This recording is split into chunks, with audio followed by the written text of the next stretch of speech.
Hello everyone, स्वागत है आपका मेरे ऑनलाइन यूट्यूब चैनल संकल्प मैथ क्लासेस में।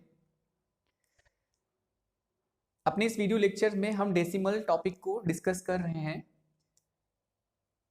इसके प्रीवियस लेक्चर तक हमने डेफिनेशंस, प्रॉपर्टीज डेसिमल्स की और साथ ही साथ उन पर जो संक्रियाएं होती हैं, यानी उनको किस तरीके से जोड़ा जाता है, घटाया जाता है, उनका गुणा और भाग दशमलव भिन्नों का किस तरीके से होता है। फिर हमने देखा कि पुनरावृत्त दशमलव भिन्न, फिर पुनरावृत्त दशमलव भिन्न के प्रकार हमने देखे, जिसमें हमने पढ़ा शुद्ध पुनरावृत्त भिन्न और मिश्रित पुनरावृत्त भिन्न। फिर हमने क्या सीखा कि शुद्ध पुनरावृत्त भिन्न और मिश्रित पुनरावृत्त भिन्नों को किस तरीके से साधारण भिन्न में कन्वर्ट किया जाता है, इसको हमने सीखा। इसके बाद आज हम दशमलव भिन्नों के महत्तम समापवर्त और लघुत्तम समापवर्त के बारे में सीखेंगे। ठीक है, ये जो टॉपिक है वो डायरेक्टली कॉम्पिटेटिव एग्जाम्स में इससे क्वेश्चंस बन सकते हैं, और अगर ना भी बने तो इनडायरेक्टली किसी क्वेश्चन में ये इन्वॉल्व हो सकते हैं। और अगर हमें कॉन्सेप्ट ना पता हो तो उस क्वेश्चंस को आसानी से सॉल्व नहीं कर पाएंगे। ठीक है, तो आइए चलिए सबसे पहले सीखते हैं कि दशमलव भिन्नों के महत्तम समापवर्त और महत्तम समापवर्तक और लघुत्तम समापवर्त किस तरीके से फाइंड किए जाते हैं, ज्ञात किए जाते हैं। आप सबको पता है कि महत्तम समापवर्तक को मासा और लघुत्तम समापवर्तक को लासा बोलते हैं। इंग्लिश में एचसीएफ, एलसीएम या हिंदी में मासा और लासा। पूर्णांकों का मासा और लासा निकालना हमने सीखा है। आज हम दशमलव भिन्नों का किस तरीके से मासा और लासा निकाला जाता है उसके बारे में पढ़ेंगे और सीखेंगे। देखिए यहाँ नियम लिखा हुआ, नियम तो काफी बड़ा है पर आपको इतना बड़ा याद नहीं करना है। मैथ में चीजें जो रूल्स होते हैं भाई, प्रैक्टिकल जब हम उसे एग्जाम्पल के फॉर्म में सॉल्व करते हैं तो वो नियम्स कितने भी बड़े हों, वो रूल्स कितने भी बड़े हों, वो हमें धीरे धीरे करके याद हो जाते हैं। लेकिन प्रोसेस, तरीका जो होता है किसी भी सॉल्व को करने का, वो धीरे धीरे प्रैक्टिस से ही आएगा। ठीक है, तो चलिए देखिए सबसे पहले नियम क्या है। दी गई भिन्नों में यदि आवश्यक हो तो कुछ शून्य लगाकर दशमलव अंक समान कर लें, बिना दशमलव बिंदु का ध्यान रखें। इन संख्याओं का महत्तम समापवर्तक तथा लघुत्तम समापवर्त ज्ञात करें। अब उतने स्थानों पूर्व दशमलव बिंदु लगाएं जितने दशमलव स्थान प्रत्येक संख्या में हैं। ठीक है, तो ये हो गया नियम। ठीक है, नियम का कहने का मतलब ये है कि जितने भी दशमलव भिन्न आपको दिए जाएंगे उन सभी दशमलव भिन्न में सबसे पहला काम आपको ये करना है कि जितने भी दशमलव है, मतलब दशमलव भिन्न में दशमलव तो लगेगा ही क्योंकि दशमलव है, तो दशमलव में जो अधिकतम किसी संख्या में, किसी दशमलव भिन्न में जो अधिकतम स्थान पर दशमलव लगा है उसके बराबर हर एक दशमलव को बनाइए। ठीक है, जैसे एग्जांपल के फॉर्म में अगर समझने की कोशिश करें, जैसे यहाँ लिखा है 0.27, 1.8 और 0.0336 यानी 0.036। अब देखिए यहाँ पर दशमलव कितने स्थानों पर है, दो। मैंने आपको सबसे पहले ही दिन बताया दशमलव पढ़ाते समय कि दशमलव की जो काउंटिंग होती है वो हमेशा लेफ्ट से राइट की तरफ होती है, बाईं से दाईं तरफ। तो इस तरीके से देखिए, दाईं से बाईं तरफ ये देखिए यहाँ पे लिखा है 7 और यहाँ लिखा है 2। फिर ये देखिए 1.8 और ये लिखा है 0.036। तो यहाँ देखिए 2 अंक पे दशमलव, यहाँ 1 अंक पे दशमलव और यहाँ पर 3 अंक पे दशमलव है। तो अधिकतम दशमलव की संख्या है 3। तो आपको करना क्या होगा कि इसमें 1 0 बढ़ाकर, इसमें 2 0 बढ़ाकर, जिस तरीके से इसे हम लिखेंगे 0.270, इसे लिखेंगे 1.800 क्योंकि इसमें 2 0 बढ़ाएंगे, और फिर 0.036 को वैसे ही रहने देंगे। अब देखिए यहाँ भी 3 अंक पे दशमलव, यहाँ भी 3 अंक पे दशमलव और यहाँ भी 3 अंक पे दशमलव।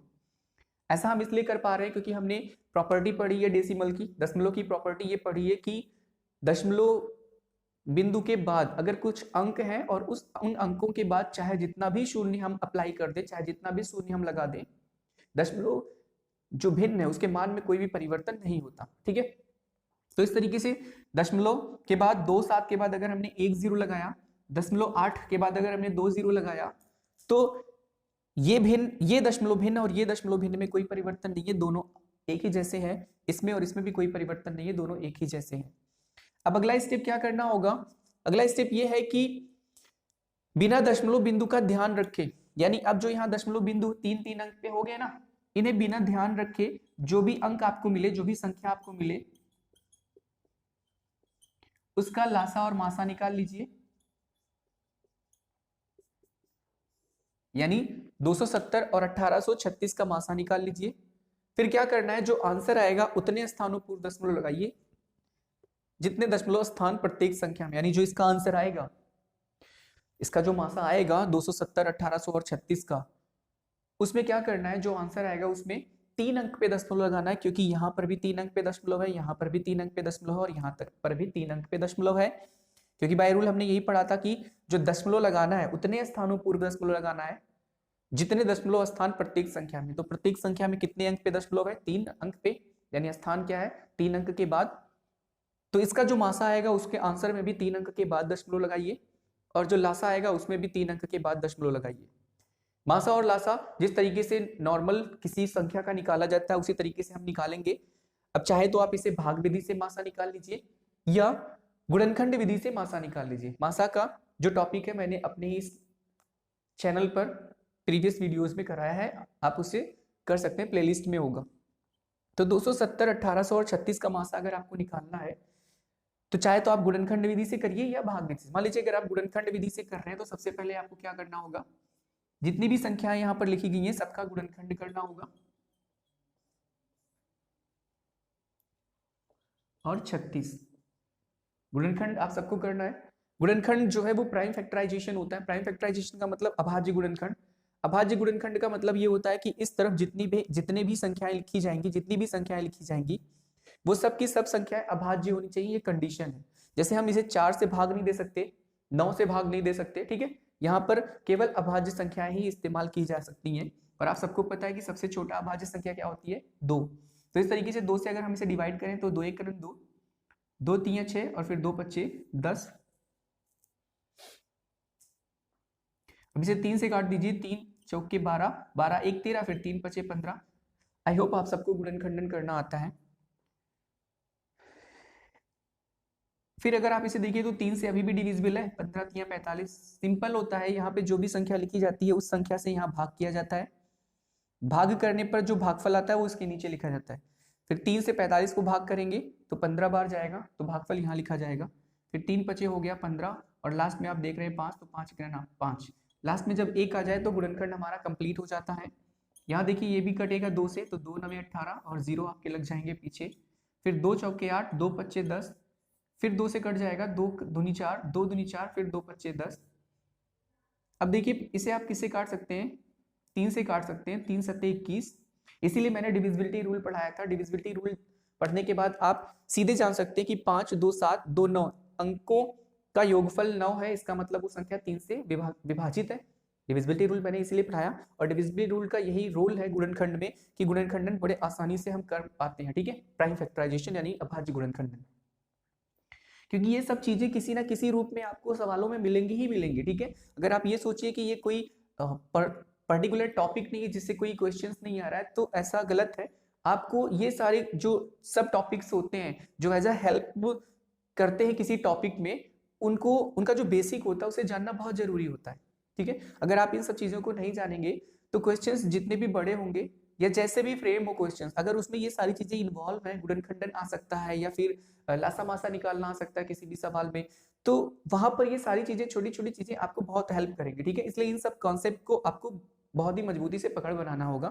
तो इस तरीके से आप 3 से इसे डिवाइड कर सकते हैं। 3 7 21 हो गया, फिर 3 5 हो गया 15, फिर ये 3 से कट जाएगा, 3 दूनी 6, 6 और 1 7, फिर 15, 3 5 15। फिर ये देखिए 5 से कटेगा तो 5 5 25, फिर 5 से कटेगा तो 5 1 5। यहाँ देखिए 3, पहले 2 से काटते हैं तो ये हो जाएगा कितना, 2 1 2, 18 दूनी 36, फिर 2 9 18, फिर 3 से काटिए, 3 3 का 9, और फिर 3 से काटिए, 3 1 3।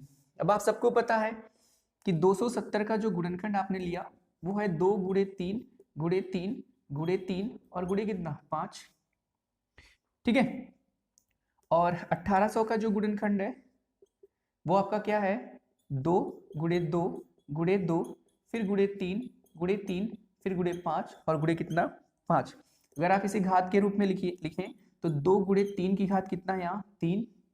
कोई भी संख्या जितनी बार गुणा होती है वही उसका गुणा, जितनी बार गुणा हो रहा है किसी भी संख्या का तो वो आधार हो जाएगा संख्या, और जितनी बार गुणा हो रहा है वो उसके घात के रूप में ऊपर लग जाएगी। फिर देखिए 2 की घात यहाँ कितना है, 3, क्योंकि 2 3 बार गुणा हो रहा है। फिर 3 की घात कितना है, 2, और 5 की घात भी कितना है, 2।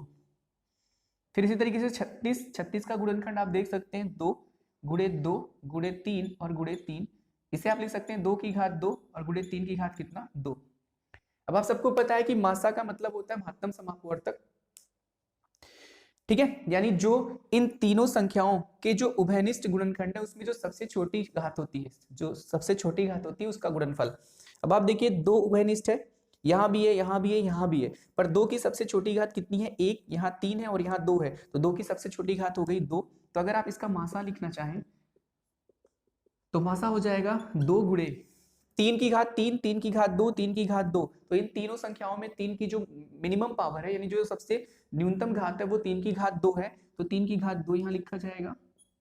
और फिर गुणे पांच की घात एक, पांच की घात दो, और यहाँ पांच है ही नहीं तो पांच उभयनिष्ठ ही नहीं हुआ। ठीक है, तो पांच का गुणनखंड उभयनिष्ठ नहीं, इसलिए पांच संख्या लिखी नहीं जाएगी। केवल उभयनिष्ठ गुणनखंडों की जो न्यूनतम घात होती है उसका गुणनफल होता है। अब देखिए यहाँ पर नहीं लिखा जाएगा, तो फिर दो गुणे तीन का वर्ग का मतलब होता है कितना, नौ, तो नौ दूनी कितना हो गया 18, तो मासा हो गया कितना 18। पर आपने लासा मासा 270, 1800 और 36 का तो निकालना नहीं है, हमें तो निकालना है किसका 0.27, 1.8 और 0.03736। तो सब में हमने जीरो जब लगाया था, सब में बराबर करने के लिए, तो हमने देखा कि तीन तीन अंकों पर दशमलव लग रहा है हर एक संख्या में, तो यहाँ आंसर में भी कितने अंक लगेगा, तीन, तो एक दो, बाकी अंक नहीं है तो हम जीरो लिखेंगे, फिर दशमलव यहाँ लगाएंगे, तो 0.018, यही क्या हो जाएगा, मासा हो जाएगा किसका 0.27, 1.8 और 0.036 का। ठीक है, आई होप आपको चीजें समझ में आ रही है, वेरी गुड। अब अगर लासा निकालने की बात करें तो लासा आप सबको पता है, लासा जो होता है वो क्या होता है, किसी भी इस तरीके से जो संख्याएं लिखी हुई हैं इसमें जो अधिकतम घात हो, जो संख्याएं हो इसमें जो अधिकतम घात हो, ठीक है, तो आप देख सकते हैं कि दो, और एक चीज और, लासा में उभयनिष्ठ नहीं, उभयनिष्ठ वर्ड का इस्तेमाल नहीं होगा, यानी लासा जितनी भी संख्याएं दी गई हैं उन संख्याओं में, उन संख्याओं के गुणनखंड में जितनी भी संख्याएं इस्तेमाल हुई हैं उन संख्याओं की जो अधिकतम घात होती है उसका गुणनफल लासा होता है। और मासा में क्या होता है, मासा में होता है कि जितनी भी संख्याओं का गुणनखंड आपने किया उन गुणनखंडों में जो उभयनिष्ठ गुणनखंड है उनका जो न्यूनतम घात होती है, ठीक है, उनका गुणनफल जो होता है वो क्या होता है, मासा होता है। ठीक है, तो आप देख सकते हैं कि दो की घात एक, दो की घात तीन, दो की घात दो, तो दो में सबसे बड़ी घात क्या है, दो की घात तीन, तो इसलिए लासा बराबर हो जाएगा दो की घात तीन गुणे तीन की घात तीन, तीन की घात दो, तीन की घात दो, तो तीन इस्तेमाल हुआ है ना, और उसकी सबसे बड़ी घात कितनी है, तीन की घात तीन, और फिर पांच की घात, पांच भी इस्तेमाल हुआ है ना, पर पांच की जो अधिकतम पावर है वो कितनी है, 5 स्क्वायर, यानी पांच की घात दो। अब इसको अगर हम सॉल्व करें तो दो की घात तीन का मतलब 8 होगा, दो का तीन बार गुणा, दो दूनी चार, दूनी 8। ठीक है, कंफ्यूज नहीं होना है, दो का तीन में गुणा नहीं होता बल्कि दो का तीन बार गुणा होता है, तो 8 हो गया। तीन का तीन बार गुणा करेंगे तो तीन गुणे तीन यानी 27, फिर पांच का दो बार गुणा तो हो जाएगा 25। तो आप सबको पता है कि 25 और 8 का गुणा पहले कर लेंगे, तो 8 पंजे हो गया 40, 8 दूनी 16, 4 20, 200, तो इस तरीके से 27 गुणे 200, आप सबको पता है 27 और 2 का गुणा होता है 54, और दो जीरो यहाँ पहले से लग जाएंगे, कितने अंक पे दशमलव लगाना है, तीन अंक पे, तो 1 2 3, इसलिए जो लासा एक्चुअल में आपका निकलेगा वो निकलेगा 5.4, क्योंकि पीछे 1 2 3 अंक पे दशमलव लगाएंगे तो यहाँ। अब इसके पीछे अगर आप जीरो लिखिए तो भी कोई फर्क नहीं पड़ता, या 5.4 लिख दीजिए तो भी ये आंसर है। तो इस तरीके से आप देख सकते हैं कि लासा और मासा किस तरीके से निकाला जाता है किसी भी दशमलव भिन्न का। ठीक है, फिर से मैं एक बार रिपीट कर दूं, दशमलव भिन्न का लासा और मासा जब भी आपको निकालना है तो आपको करना क्या है कि जितनी भी संख्याएं दशमलव भिन्न की आपको दी गई हैं उन सब में दशमलव के स्थान को एक जैसा बनाइए, यानी किसी में 2 अंक पे दशमलव है, किसी में 1 अंक पे, किसी में 3 अंक पे, तो जितना अधिकतम अंक वाला दशमलव है स्थान उतने के बराबर बनाने के लिए सबके पीछे क्या करिए, जिसमें रिक्वायरमेंट हो उसमें जीरो बनाइए, क्योंकि दशमलव के बाद किसी अंक के बाद जीरो लगाने का मतलब उस दशमलव बिंदु में हमने कोई परिवर्तन नहीं किया। ठीक है, तो इस तरीके से जब इस तरीके से समान दशमलव अंक, दशमलव स्थान समान हो जाए तो क्या करिए, दशमलव को हटा दीजिए, और दशमलव को हटाने के बाद जो संख्या आपको मिल रही है उन संख्याओं का मासा और लासा निकाल लीजिए। मासा और लासा निकालने के उपरांत क्या करिए, जितना दशमलव स्थान था उतना ही क्या लगा दीजिए, जितना हर एक संख्या में दशमलव का स्थान है उतने ही स्थान पे क्या लगा दीजिए, दशमलव लगा दीजिए, आपका आंसर मिल जाएगा। ठीक है, आई होप आपको चीजें समझ में आ रही हैं, वेरी गुड। और अगर आप में से कुछ लोगों को क्या होता है कि दशमलव को चीजें सॉल्व करना थोड़ा टफ लगता है, तो उसमें क्या कर सकते हैं आप, एक फार्मूला, इनको आप किस में बदल लीजिए, भिन्न में बदल लीजिए, यानी ये जो दशमलव आपने यहाँ लिखा है 0.27, 1.8 और 0.036, इनको भिन्न में बदल लीजिए, और भिन्न में बदलने के बाद एक फार्मूला होता है भिन्नों का मासा। भिन्नों का मासा जो होता है वो होता है अंश का मासा, यानी इसमें जितने भी अंश होंगे उनका मासा निकाल लीजिए और बटे हर का लासा, और हर का क्या निकाल दीजिए, लासा। उसके बाद भाग दे दीजिए, फिर से आपका दशमलव में कन्वर्ट हो जाएगा, ठीक है। और अगर आपको भिन्नों का लासा निकालना हो, भिन्नों का लासा निकालना हो, तो इसमें क्या होता है अंश का लासा। अंश का क्या होगा, अगर आपको भिन्नों का लासा निकालना हो तो उसमें हो जाएगा आपका कितना, अंश का लासा और हरों का मासा, ठीक है। अंश का लासा और हर का क्या हो जाएगा, मासा। तो इस तरीके से आप क्या कर सकते हैं, दशमलव को भिन्न में बदल सकते हैं। और दशमलव को भिन्न में बदलना मैंने आपको बताया ही था। दशमलव को भिन्न में बदलने के लिए जैसे मान लीजिए 0.27 है, 0.27 है, आप दशमलव लगाए बिना हटा दीजिए, दशमलव बिना लगाए अंश में लिख दीजिए, और फिर देखिए यहाँ पर क्या लिखा है, 2 अंक पे दशमलव है, तो आप क्या लिखिए 100 से भाग कर दीजिए, तो इस तरीके से 27/100 हो जाएगा, ठीक है। तो इस तरीके से दशमलव को भिन्न में बदलिए। भिन्न में बदलने के बाद अगर आपको भिन्नों का माशा और भिन्नों का लाशा निकालना इस फार्मूले से आता है तो निकालिए, और डायरेक्टली लास्ट में क्या कर दीजिए, फिर से जो यहाँ पर आए उसे क्या कर दीजिए, अंश को हर से भाग कर दीजिए, दशमलव में बदल दीजिए, ठीक है। ऐसे भी आ सकता है, और इस तरीके से आप जो भी रूल बताया गया ऐसे भी आप कर सकते हैं, ठीक है। प्रैक्टिस करेंगे तो धीरे धीरे चीजें आपको बहुत आसान लगने लगेंगी, ठीक है। तो आई होप आपको ये चीजें समझ में आ रही हैं। तो अगर आपको ये वीडियो पसंद है तो इस वीडियो को लाइक, शेयर और सब्सक्राइब जरूर करिए, और आपका कोई सुझाव हो तो कमेंट बॉक्स में जरूर लिखिए, ठीक है। मिलते हैं अपने नेक्स्ट वीडियो में एक नेक्स्ट टॉपिक के साथ, तब तक के लिए धन्यवाद।